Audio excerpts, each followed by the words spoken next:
Hi, Daryl. Good afternoon from Kiev, a quiet Kiev for a change. We had 2 nights with no drones, no bombings. So I've had some good sleep and I've been watching the cricket. So I think today we're not going to talk about the war. Let's go straight into the cricket. I mean, what amazing test cricket at the moment. The Lord's Test. And then obviously, I think the other big news today is the West Indies getting bowled out for 27 by Australia. So I'm going to ask you straight out your views and how do you see these two tests? Obviously, probably starting with a test at Lords. I always want to call it Stokes Ashes. You know, we had the Botham Ashes. This is not quite an Ashes series, but definitely a Stokes. What a performance by Stokes. What do you think, Daryl? Your thoughts? It has been a great test match, and hi, Cobus, good to see you. I love the orange cap and the blue headphones there, and it's nice to see you in a good mood. And what a difference a bit of sleep makes, and no bombs. But getting back to the test match as such, what a phenomenal test match! And I was left with one thought, and repeating ourselves again, like everyone. Oh, it's a new way of test cricket, this and that, and baseball and that type of thing. But the thought I was left with, I think this is now Test cricket. It's finally become a reality for me that we speak about it. But and I'll use this example. Take a guy like Crawley. Now we talk about it well against the new ball and there's a few shots, this and that. Perhaps England needs some more stability up front there, which is always important against the new ball. But they're probably going to approach and say, listen, we don't want a different type of batter. We just want someone who can play all those shots better. That kind of illustrates my point. But what it's leading to is, and we've seen it now. I think this must be now 20 Test matches. England have lost one, or they've drawn one, and it'd be great with. I think all the other teams around the world are getting on board in terms of this new idea. So it's not. I think we must differentiate between this baseball thing and them adopting an approach. We're going to play winning cricket. We're going to get out there and play winning cricket, and we're not if the consequences of that is bad cricket, not good test cricket, and we lose, we just play winning cricket better. And for me, that has now finally sunk in, and could be wrong because you can pick out a few issues both teams have had so far in the series. One of them being against the new ball, and we put our traditional, you and I will put our test caps on, but that's not kind of the way that I think the world sees it today. But yes, Ben Stokes, the good thing about him, which is I think the hallmark of great all-rounders, he's able to lift his game when it matters most. And I always said about all-rounders is that when they get in runs, they don't like to bowl. They're tough guys to captain. And when they when they're not getting runs and suddenly they want to bowl, they've got the luxury of the best of both worlds. But he's done it time and time again. He's got that ability, that little bit of extra in him, because he wasn't quite looking the part with the ball. But when he takes it, things happen. And that's what you want in an all-rounder. And then if you want to talk of a great all-rounder, it's the ability they've all had. But after that first test match, let's go back to it, Cobus. We were writing off India, weren't we? Then they bounced back. And now India are left with a few thoughts. I guess England as well. I think that, never mind the cricket we talk about, but it's fantastic because after each test match, it's almost as we're going into another one, the start of a new series, or the problems or the challenges they've had are now in other areas. And I think this is what's captured everyone's fascination. But now, caller, what's that now? 2-1 and 2 to go. I think at the start, remember we said getting one over them, the opposition, winning the first test is vital. We wrote off one in terms of the weather, didn't we? So we were now down to really 4 tests, a draw, which I think it looks highly unlikely, what the remaining 2. So if the weather's going to play its role, then it's surely got to be advantage England. And I think they go up north again. There's always more possibility. Well, I think that's the only option. You don't play further south than Lords, and the further south test venue such would be London. But yeah, it's got people buzzing, eh? And what good crowds, man. At Corvus, I mean, but that's London. That's accessibility to all great stadiums. The number one criteria is accessibility, public transport quickly in and out. But great weather. It's lovely. It's like Wimbledon, isn't it? That's Lord's Test match. Is cricket's Wimbledon, particularly when the weather's good. But I know you watch far more than I did. And any thoughts you take away from it? Daryll, yeah, I think first of all I would go back to England. I thought a brave selection to bring Archer. The guy hasn't played Test cricket for a very long time. They took a bit of a gamble there, brought him back in, and it worked fantastically for them. He was great with the new ball. He had on both innings his spell with the new ball I thought was exceptional. And then the other and again sticking to their openers, the two openers backing them, and that is what I really enjoy about this. The whole we spoke about it before with McCullum and Stokes working together and consistency in selection. They obviously decided that this group with those two openers, batters. Duckett and Crawley. This is they're going to back them to play baseball, cricket, whatever you want to call it, and they're backing them and they're consistent in selection. And I think you can see the players has got that confidence that it's not you're going to fail twice and now you're going to look over your shoulder. Am I going to get dropped? They're obviously backing the players, and I think you can. The rewards from the player side is clear and in their performances that as a unit they're performing well. Yes, Crawley he had that 160 odd I think in the second test. I thought I enjoyed that one over he faced at the end of the first day. I mean that was Test cricket at its best. The chirping, him trying to keep it down to one over. The Indians, having a full go at him. Gill, I haven't seen him really losing his cool. He looks a very cool customer. He ran up and he was in his face. And I think that all just made this test fantastic. It had all the ingredients of a great test, and the series so far has been fantastic. The next test is at Old Trafford. I think it's nicely set up, and I think England deserve to be 2-1 up on. If you look over the three tests, I think consistently they've when it really counts, England seems to, there's a guy that comes through and perform for them. India has been fantastic as well. So what a fantastic test series. I think England's going to obviously have to look at Bashir, the spinner. He got that last wicket, and okay, he played with a broken finger. But I think England needs to look around. If it goes to the fifth day at Old Trafford, I think it does turn a bit. They're going to have to look if they, I don't know if they want to change the winning combination, if they've got any better spinners than Bashir. But I would say that's the one weakness for me in that England unit. I can't see India changing this team. I mean, they put up a hell of a fight yesterday. Tailenders stucking it out, Bumrah batting there uh, with Jadeja, and I think he deserves a special mention. We were chatting during the test, and Jadeja nearly took them over the line. I think it was what impressed me the most is how he stuck to his game plan. He never panicked, even when he was batting with number 10, 11.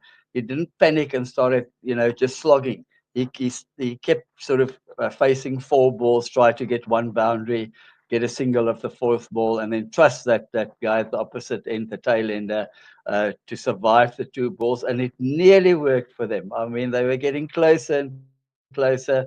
It became quite tense, and I think he had a fantastic so far this series. I think it's now 450s in a row with his bowling as well. So I think on the India side, he for me was a standout player in this last test. I think he's a very good cricketer, Quibus, and we actually I think spoke to him in our Yeah. second little chat. I've always rated him. He's an exceptional cricketer, that Jadeja guy. To do all three skills as well as he does. And let's not forget his fielding. But I think India should take a bit of heart from the way that he batted in the second innings, where he played a typical type of test innings where he was very selective.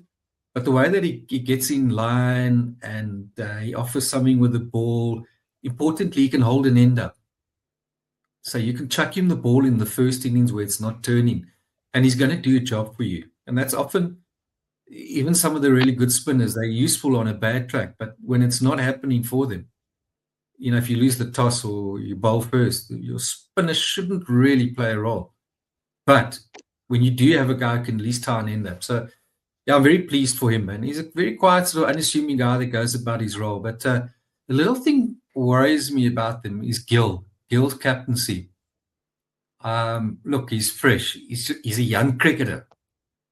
And I think he hopefully he'll only get better, which I'm sure he will, because he's going to be around for a long time.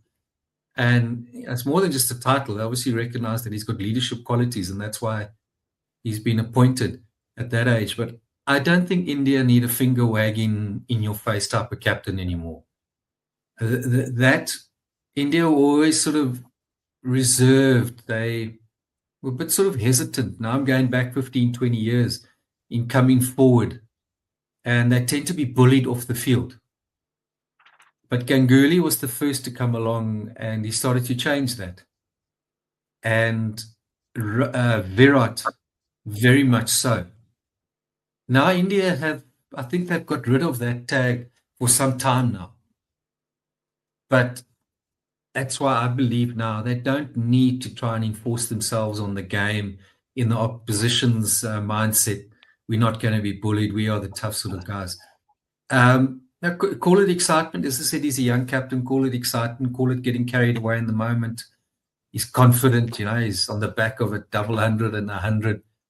I would personally, if I was close to that team with him, I would just say to him, look, just calm down. Stay cool. The days of in your face, finger wagging from a leader.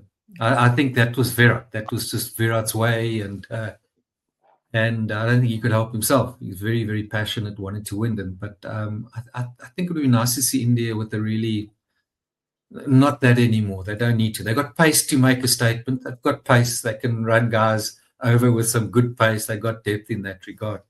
So I think that's kind of just a side note. But for me, that the fourth night, chasing 190 and they were 4 down. They had to have worked harder there.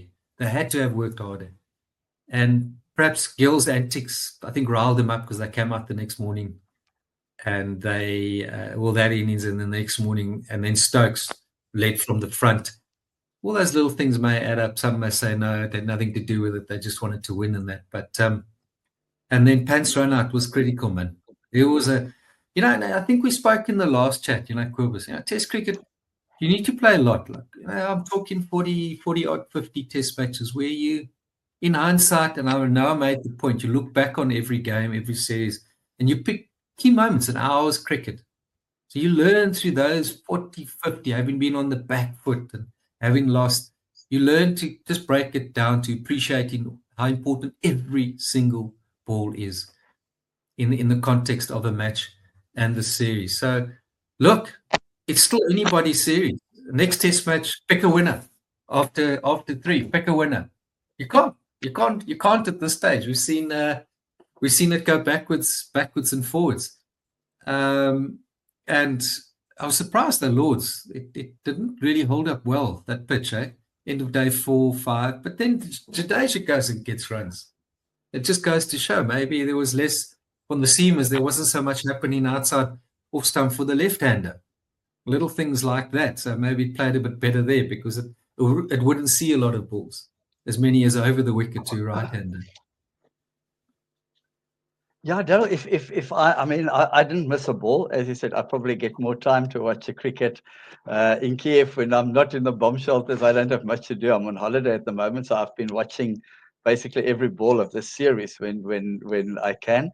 And I heard the commentators also remark that at the end there, when India were getting closer and closer, when it got down to 40, then 50, then they were in the 20s to win. And they said if you look at how the Indian tailenders survived, I know how many balls they faced, and at times they look pretty comfortable. They look quite solid, solid defense, not getting beaten outside off. They said that the Indian top order must be kicking themselves because they made it look probably a bit harder. But then again, that fourth afternoon, that spell when they lost the 4 wickets, I mean, it was different conditions. The pressure was on. But in the morning when they lost punt early on, some of those other guys, Reddy probably got a duck. Washington Sudar got out for naught. You probably would have expected a few more runs and a bit more time in the middle from those guys. Look, the telling fact is, and I think it was this type of pitch, is the old ball or the new ball. And the new ball's harder and the seam's prouder, so it's going to bite into that surface. But once the ball gets a bit softer, it then tends to play a bit easier, which was the case here. So there was a mistake, I think, probably by both teams. Definitely by the third innings, it was quite evident. And I think perhaps, if India are honest with themselves, they needed to work a lot harder on that fourth night against the new ball, knowing that it will ease up as the ball gets a bit softer. And I think they're probably playing with the Duke's ball, or I'm not sure, maybe the Kookaburra. Dukes. But I know from experience, we only played most of our cricket with the Kookaburra. Yeah, normal type of, not a heavy abrasive surface. About 25 overs, the Kookaburra starts to soften. And particularly the Wanderers could be a venue. If it was dry, but day 3, the new ball could break up a little bit. Centurion's another venue. It's almost chalk and cheese, 40, 50 overs, 60, 70 till the second new ball. That's softer ball. And the Kookaburra tends to go softer than the Duke's ball.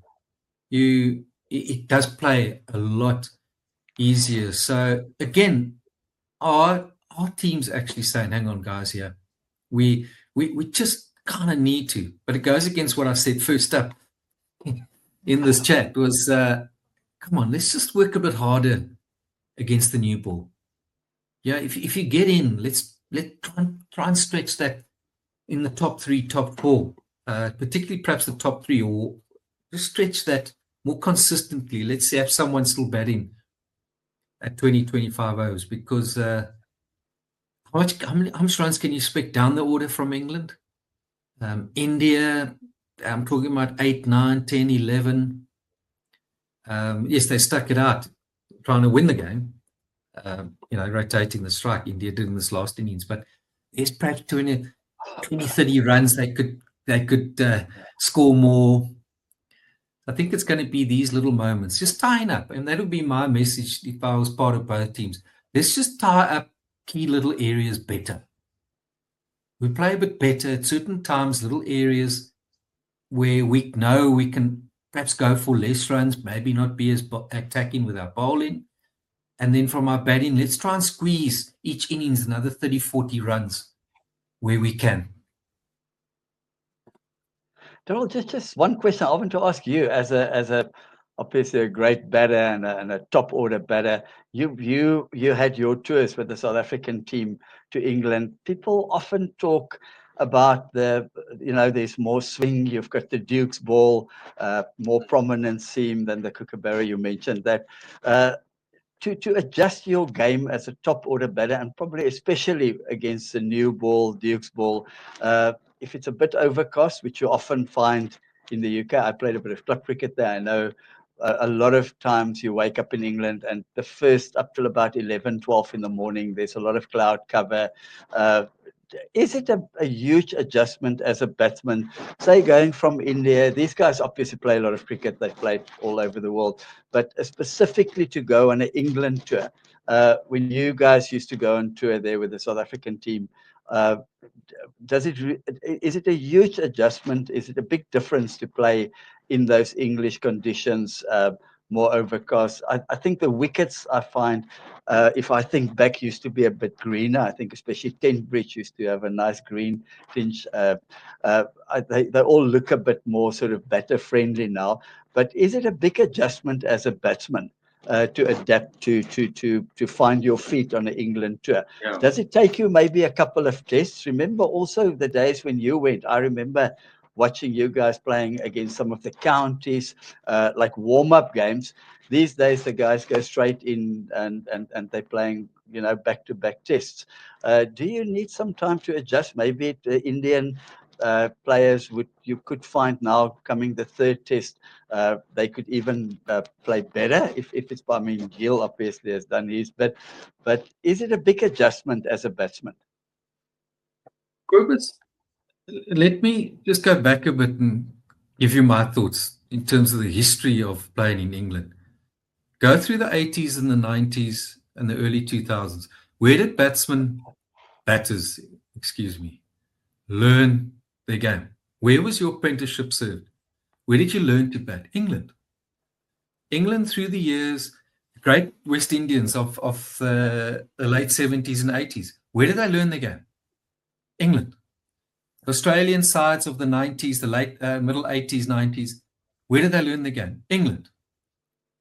Early 2000s, cricket became more, things changed. How many of the top batters in the world today have experienced 2, 3, 4, 5, 6, 7 seasons of county cricket where you're playing 16 first-class matches a season?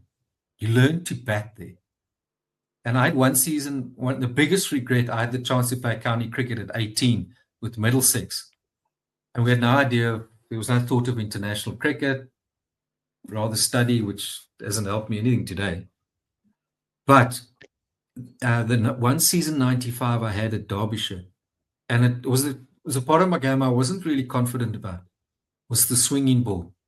And then you just learn to play the swinging ball match after match after match. The old English team will take it away. They'll all have a slow ball, and then he's going to bowl straight. He's going to bowl a straight one or bring one back into you. Immediately comes to mind, your name is a guy like Mark Elam. He was, skiddy guy. I think he was the guy that beat you. But what I'm saying is, classic. The Dominic Corks of this world, Phil de Freitas's, all those guys. And you learn to watch the ball, and you learn to know where your off stump is. Now, if it's something you don't see often, then it could affect your game. You learn to play and miss. When I say learn to play and miss, if you miss and it's seen, it's like the ball spinning past the bat. No big deal. You play what you see. If you nick it, well, could I have done it better? No, I got a good one. Fine, you carry on. And I touch on the West Indians test side. Been bowled out now for 27, but their batting woes have been for years and years. They've struggled now to. But the neglected thing, and the thing that's not spoken about enough, is the greats over the last 20, 30 years. Viv Richards, Clive Lloyd. Let's go through the War Brothers. Let's go to Alan Border. We go on. And South Africa, who produced some fine batsmen who played, but didn't have the opportunity to convert that into Test cricket. They all learned their game in England. I mean, that is why I remember Mike Atherton years ago doing a column saying England should ban the overseas player because we're teaching them how to, first of all, play in England. We're secondly giving them 2-3 times a season, which they would get back home. My first tour of England, you played 3 warm-up games. We played 3 tests. Between each test, we had 2 midweek games, 2 3-day games against the county side.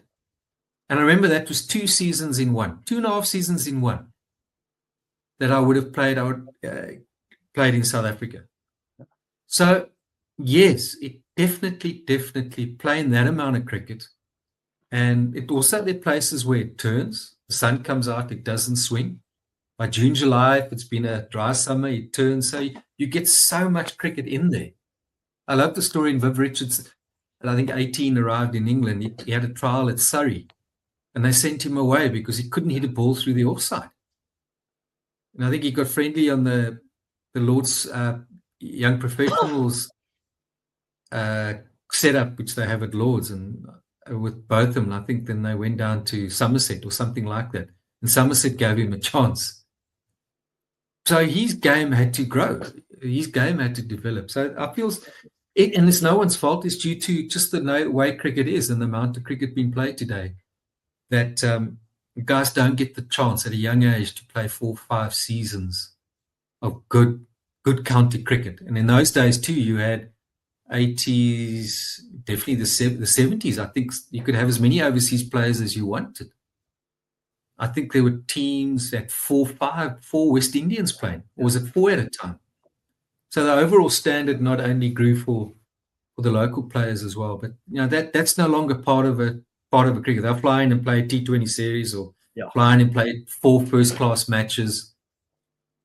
But having seen a lot of it definitely, it's the same. If you grew up in Indian conditions, or as a youngster, I'm very pro sending young players to places like India, Pakistan, Sri Lanka. Go and play 2, 3 seasons of domestic cricket there. At 18, 19, 20, now you get an all-round education. Maybe go play 2 seasons, summer season, go and spend it in Australia for argument's sake. Or, you're playing at home. But I think you get the idea. But the years of England producing fantastic overseas players, that definitely played a role, and we forget that when we talk about great players of the past. Yes, at home they learned to play the cricket, but where was their game finished, if I can call it that? England. Daryll, your very interesting thoughts there. I also, I mean, for me, I had the opportunity to play a bit of club cricket for about 11 years, 11 seasons in the UK. I loved it. And I've also find just as a club cricketer, even in South Africa, on the bouncier wickets, I opened the batting. It was more, you had to be on the back foot more. You faced a short ball. I was never very good at that. And then I used to go to England, and I could spend, before the guy even bowls, you're already sort of getting that movement forward. And I loved it. I used to play these lovely cover drives in club cricket in England. Then I go back to Cape Town, first match we're up against. Um, I always talk about this one, defence.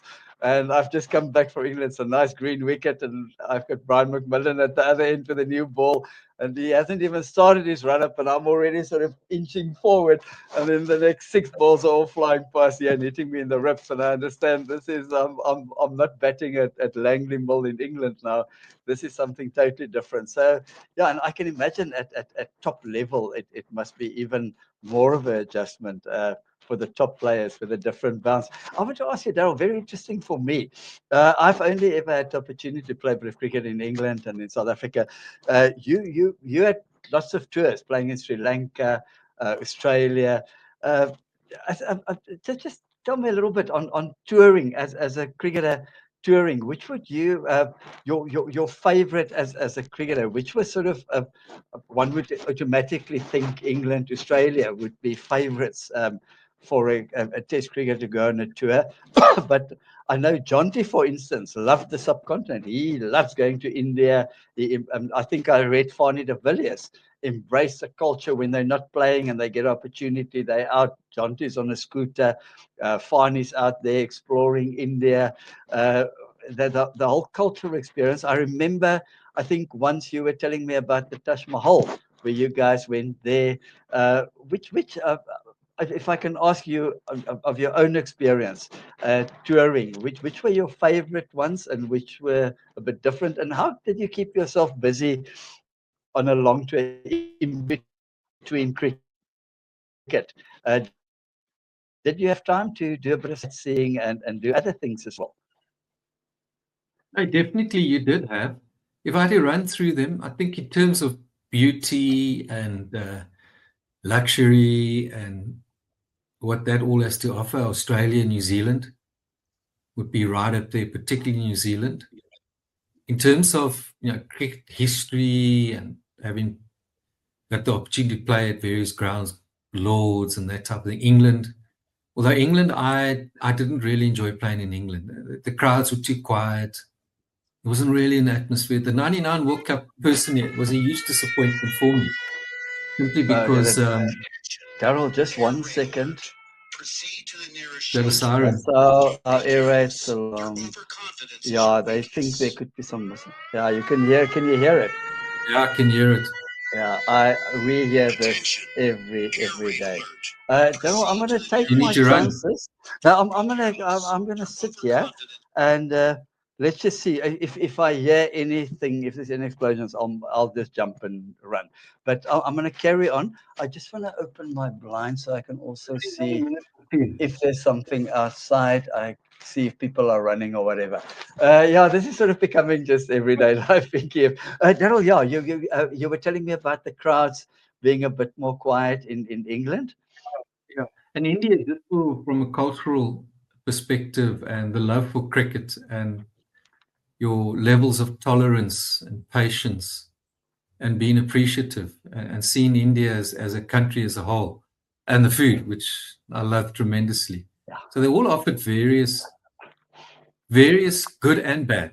And Sri Lanka I enjoyed. I enjoyed the beach life there, warm water, you're much closer to the coastline, lovely people, the nicest people you're going to meet.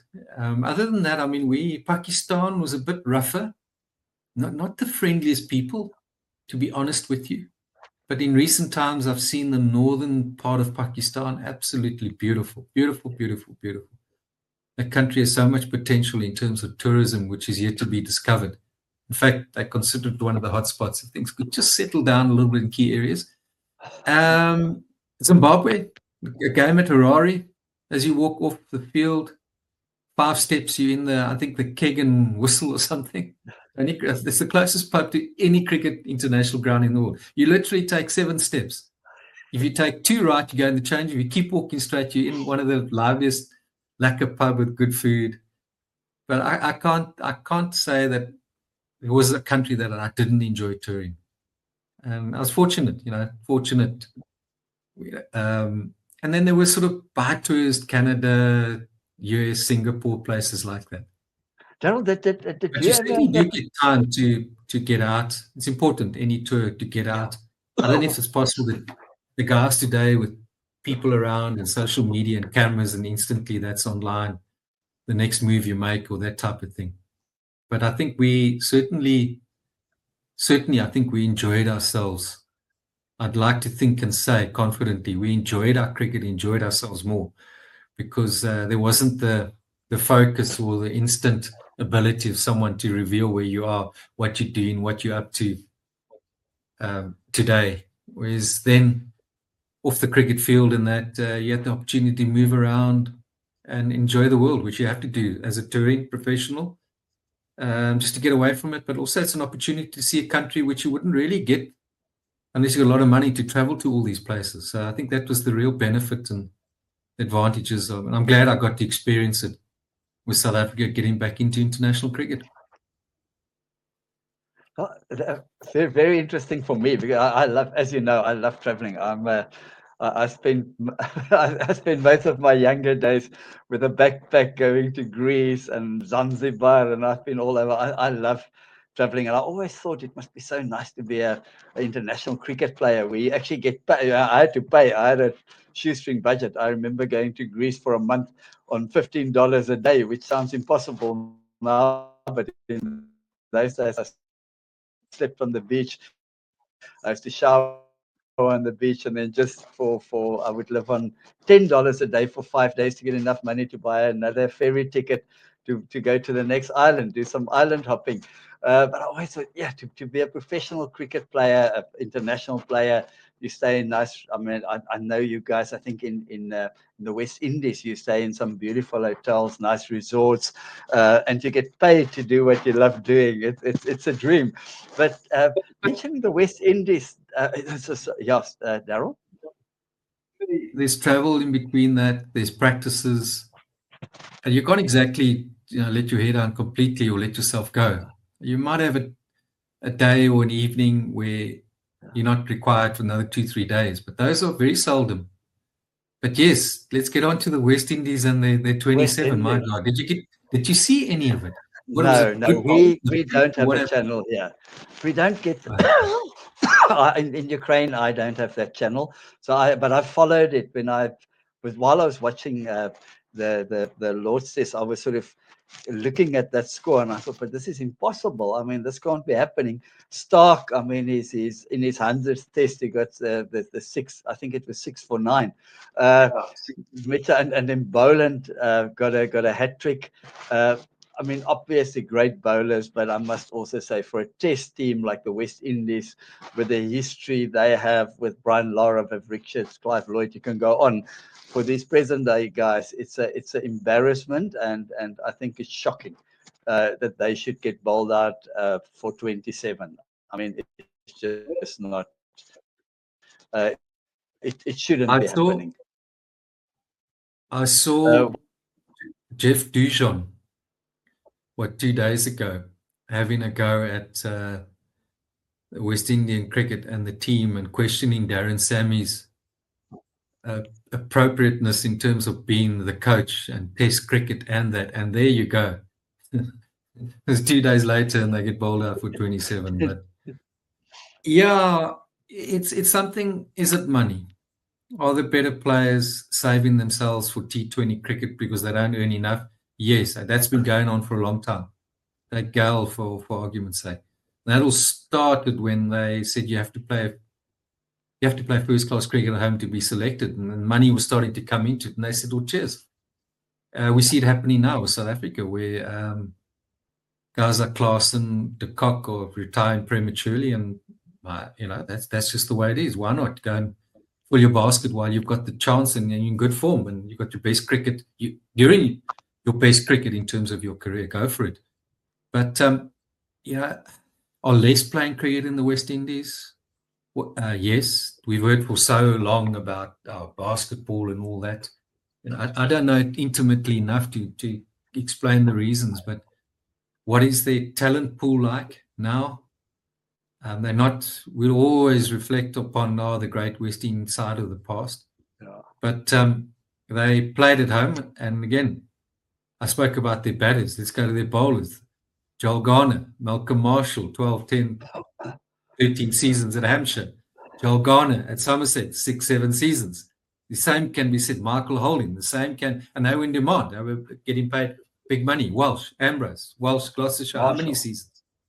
Marshall. As I said, let's also talk about what they learned playing in England and how that also took their game to another level, which their cricketers haven't seen for 10, 15 years now. Good, solid first-class cricket. So, and with the influence of T20 cricket, availabilities, what they want to play, something has to give, Quibus. And their red ball game, I've also read the quality of the pitches as well. So they're too flat. That argument I've heard as well. They're either too flat or too bad. So something has to give. And it's invariably right now. It's going to show up in your red ball cricket, your 4-day and your test cricket. And they all the little bit I've seen, they're all so robotic. Like I see a good few players. And I'm not the first to have the opinion. It's opinion I've had for a long time, is that when the ball's moving, swinging, a lot of players around the world, even your very best, struggle today, because they don't see it enough. Back to where this conversation initially started. When it's swinging and moving, and you can't be sort of that type of robotic player, which I put down to bowling machines. Worst and the best thing that's ever happened for cricket is indoor surfaces and bowling machines. It's so straight up and down. It's so predictable. Every single ball's the same. They stand up, they swing through the line with these big bats, and they judge their form on their ability, and coaches think they're wonderful. Well, you and I can get on the bowling machine today, and I'll tell you what, it'll look like we've never retired. I'll tell you why, because you know where the ball's going. You know where the ball's going. Wouldn't cricket we'd all be playing at 60 if we knew where the ball was going. Is it the quality of the first-class cricket? It must be. So in these, and my only answer to it all is that you've got to pay the guys enough in red ball cricket to make it a full-time, dedicated, day in and day out focus.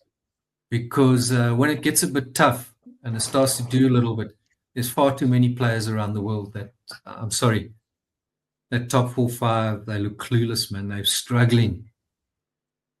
So, they've had a lot of English influence. They have also these, level 3s, level 4s, all the knowledge in the world, directors of cricket all come in and come out. And you don't see the flair that you saw. Because a lot of those guys never got coaching. They would never know what we know today, bowling machines. They played cricket. You played club cricket. You played first-class cricket. There were no bowling machines. You batted and bowled in the nets. That you don't see much. You don't see much of that anymore. That must be a hell of a sad for those old timers, the Dujons in this world. But it is a different game today. We have to acknowledge that. But they've not the first time they've faced a crisis like this. The last 20 years, it's every 4 or 5 years, there's a change up, coaching structures, new director of cricket. And their best talent, and they're a young team, their best older talents left, gone and playing the circuit, playing T20 cricket. So whoever would have thought, Whoever thought the Roman Empire would come to an end? Never. The Windies, and it's sad because cricket needs a very strong, playing good cricket West Indian side who bring that flair and difference. I mean, they were box office, Box office. Everyone wanted to play like them. We grew up, everyone wanted to bowl like them. We all wanted to bat like them. It's sad. It's like it's a lesson to all. Don't like India. Don't think it's yours and will always be yours. But where to from here? I'll probably just shrug it off. Just a bad day at the office and move on to the next one. I don't know if it's fixable, Quibus. I really don't think cricket as a game is fixable in that in the West Indies anymore. Let's not forget there's 7 countries, for a start. When you travel there, you go into each island, you go through passport control. It's visiting 6, 7 different countries. Now put that all in a hat and work together. Yeah. Yeah, as you know, cricket development is a passion of mine, and especially now I watch. I see the West Indies.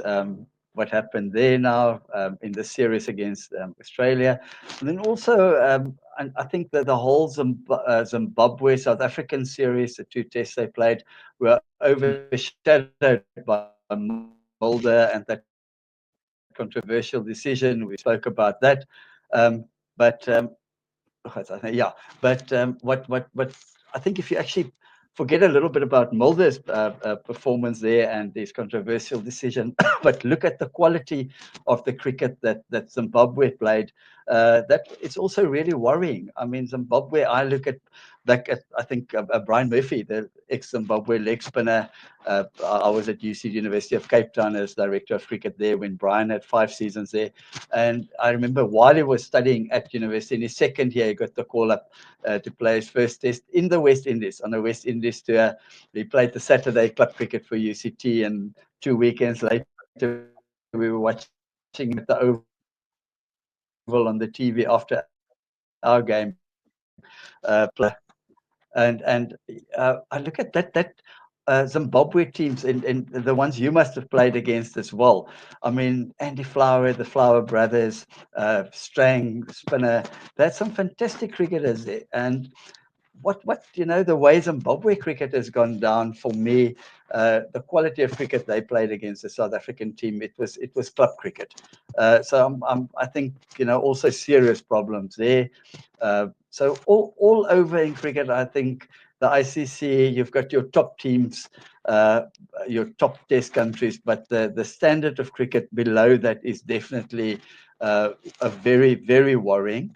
I don't know if you would agree with that, but I think something needs to happen. Maybe more cricket for them. I don't know. For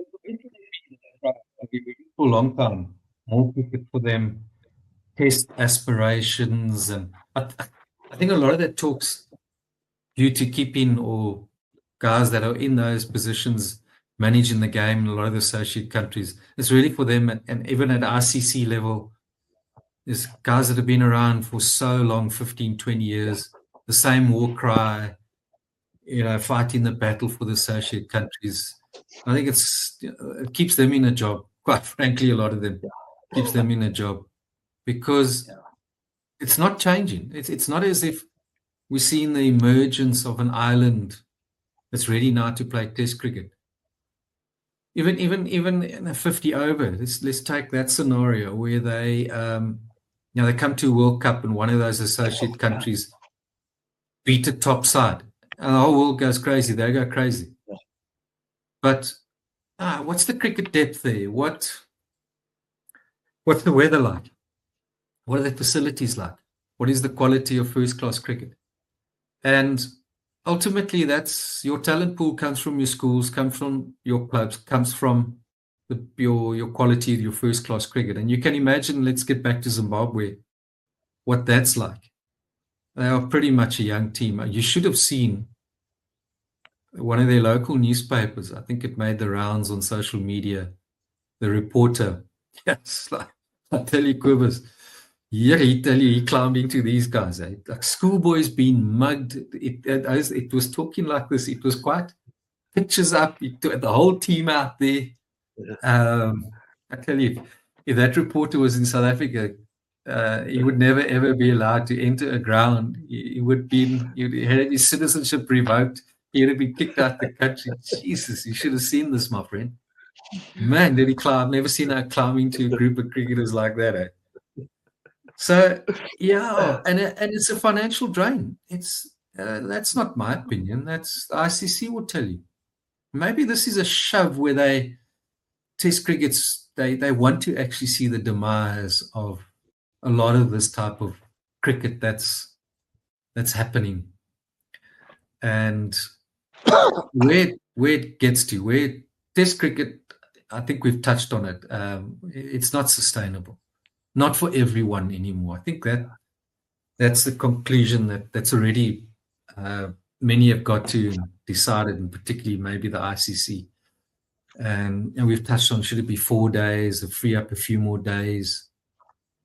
And maybe, the associate countries just focus on 50 over and T20.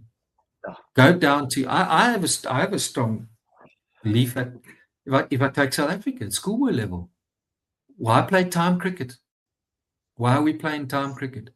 Because, we still play Test cricket. I think we're always going to this and that and whatever, but the kids don't want to play that. And 50 overs at schoolboy level is quite a lot of cricket already.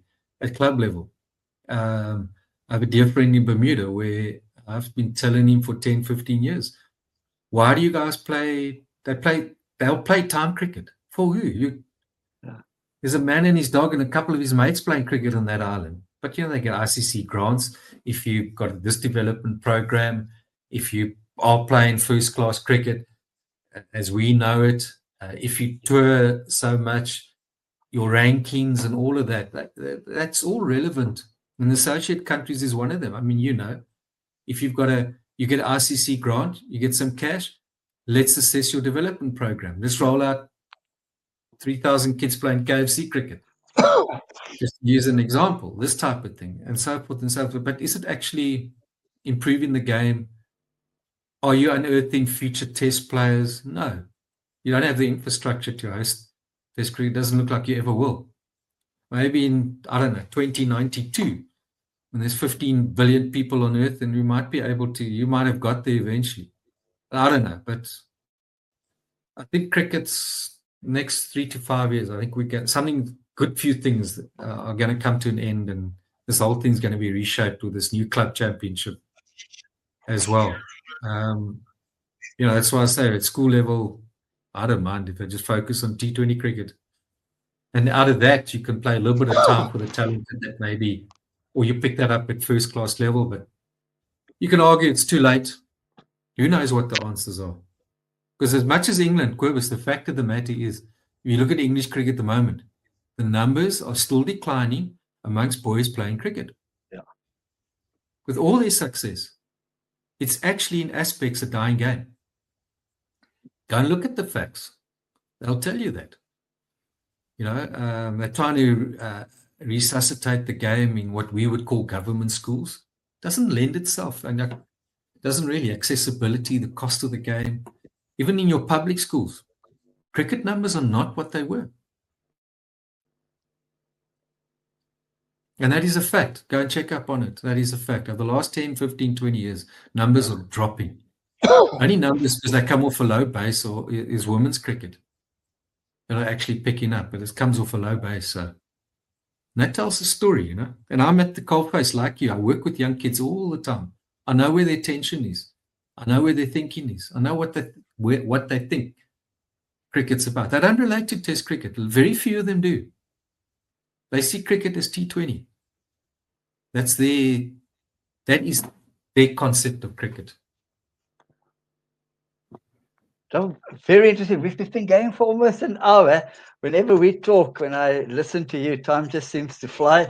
I've had some good news here. The red alarm went to a green alarm, so that means there's no threats now. There's no missiles in the air, so I can relax. I made a promise before I started our little show from the boundary line today that I run a little cricket development program here in Ukraine.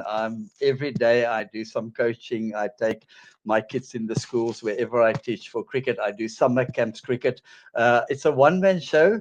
I've been doing this now for almost 5 years, where I just do this cricket program on my own. I've got no other coaches. I do it on my own, but it's a passion. I don't get money for it, but I just love what I'm doing. And I've been posting quite a bit on social media and LinkedIn. And yesterday I had a huge surprise. I got a huge cricket bag, a big bag full of kit equipment, little mini cricket bats, 100 tennis balls. He's an Australian that's been doing cricket. He's got a cricket academy, as far as I know. That's actually the cap that I said I'll wear. It's called Cover Drive Netherlands. He's working in the Netherlands on and doing what I'm doing, cricket development. And Chris has been following me. And then the other day he contacted me and he said, Kubus, I'm going to send you a whole lot of kit. And yesterday this bag arrived and I couldn't believe the amount of stuff that came out of that bag. So I first want to say thank you so much to Chris, and then also Ron Woods. Just before that, Ron Woods was the Australian women's national coach. He also sent me 12 sets of mini cricket equipment about a month ago. So these people that I've never met, just hearing about what I'm trying to do in Ukraine, opening their hearts to Ukrainian kids into my program. So I've got my whole spare room here is full of cricket equipment. So I'm now eventually going to, it's been my dream. I'm going to work together with one of the soccer, the football academies here. I know the coach and the owner of the academy, and he said he will let me come in with him with a little start with a little cricket academy there. The boys will be coming in they have got the pool of kids that come to boys and girls that play football here. It's huge in Ukraine. So I'm going to start. He'll give me one little corner and I'm going to work with him, and I'm going to start in Ukraine, in Kiev, during the war. So I'm very excited about that, and I just want to say thank you so much to Chris, to Ron, and to all the other support I've been getting on social media for my cricket program. Yeah, and from you. I mean, you've always encouraged me, always put comments. Thank you so much, Daryl. Really appreciate it. Means a lot. Thank you. Well done to you. It must mean so much to the kids just to take their minds off what's happening around them. I mean, that's priceless, man. And I know you put up a brave front and what's going on, and we chat a lot offline virtually every single day. And I worry for you because this post-traumatic stress to just constantly be aware of what's happening around you and sirens going off and the fear of the unknown and everything's sort of right there at the moment. I couldn't do justice to pretend and know how you feel, because one has to be in it to actually appreciate that. But I can just see also someone who's passionate about working with young cricketers, What a massive, massive difference. And they'll never forget you, Cobus. This is the beauty of it. Those kids will never, ever forget you. It's probably not one who's going to play cricket professionally. I could be wrong. Who knows in time when you've got the opportunity to do something that's bigger and it's no longer war Yeah, going on. I don't see that But happening in my lifetime. yeah, But but I tell you, they'll never ever forget you. They'll never forget you. And I think that's the greatest thing about it all is that when they're old people and they'll remember you. Remember that guy, that crazy South African who kept us going during the war. Well done, Corvus. yeah, no, I I think admire you for that. what really means a You're doing lot to great. me. Uh, okay. Now, I see now, it was funny when I coached before in my various in Holland. I was there with the Dutch cricket board in Kenya, South Africa. I've always, your goal was always to produce good cricketers. If one of my cricketers can play first class cricket, I had a few of my Dutch boys that I coached at under 10, 11, playing for the Dutch national side in a World Cup, and I'm so proud. And that is what's so different here. I've got no ambitions to produce first class cricketers or anything here. It's absolutely just a way to introduce cricket to these boys, to take their minds off the war, and it helped me as much as for them, because while we're doing the cricket there, I forget about the sirens and the bombs at night. I'm totally focused on these kids playing, and I think this is really cricket development. For the first time in my life, I feel I'm developing little kids that's never seen a cricket bat or a ball.